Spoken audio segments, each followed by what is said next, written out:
યાર કુણાલ, અહીંયા પૈસા છે, મોટી મોટી કારો છે, બ્રાન્ડેડ કપડાં છે, પણ આમ દિલમાંથી એવું લાગે છે કે કંઈક ખાલી ખાલી લાગે છે. કારણ કે અહીંયા જીવન નથી, અહીંયા ફક્ત રનિંગ છે. સવારે દોડો, સાંજે દોડો, અને આ દોડમાં ને દોડમાં માણસ ક્યાં ખોવાઈ ગયો છે ને એની તો ખબર જ નથી. મને કાલે જ કોઈકે પૂછ્યું, વેર આર યુ ફ્રોમ? મેં કહ્યું કે ઇન્ડિયા. પણ પછી એકદમ આમ દિલમાંથી અવાજ આવ્યો કે યાર હું તો ગુજરાતી છું. અને પછી તરત જ આપણા ગામની ગલીઓ, એ રસ્તાઓ યાદ આવી ગયા. આમ આંખની આગળ આમ એ પટ્ટો, એ સમય યાદ આવી ગયો.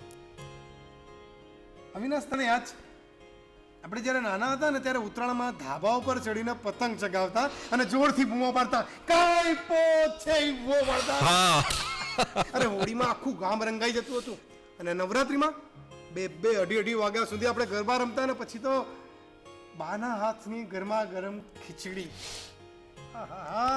ટેસણો પડી જતા હતા. અને અહીંયા ક્રિસમસ આવે છે, લાઈટ લાગે છે, પણ આપણા તહેવાર નથી લાગતા. અહીંયા લોકો સ્મિત આપે છે પણ સંબંધો નથી આપતા. અને ગામડે અરે પડોશી પણ પૂછે, ભાઈ જમ્યો કે નહીં? અને અહીંયા તો પડોશી કોણ છે ને સાલું એ જ ખબર નથી.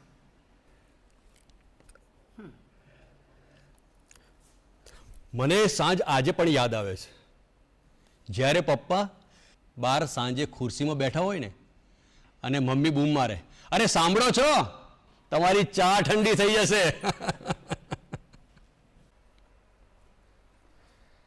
આપણે પૈસા કમાવા નીકળ્યા હતા કૃણાલ.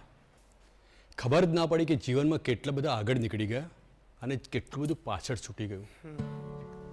એ માટીની સુગંધ, એ મંદિરની સાંજની આરતી, એ રસ્તા પર ફાફડા મળતા એનો સ્વાદ. એક વાત કહું, ગુજરાત એ જગ્યા નથી, અહેસાસ છે.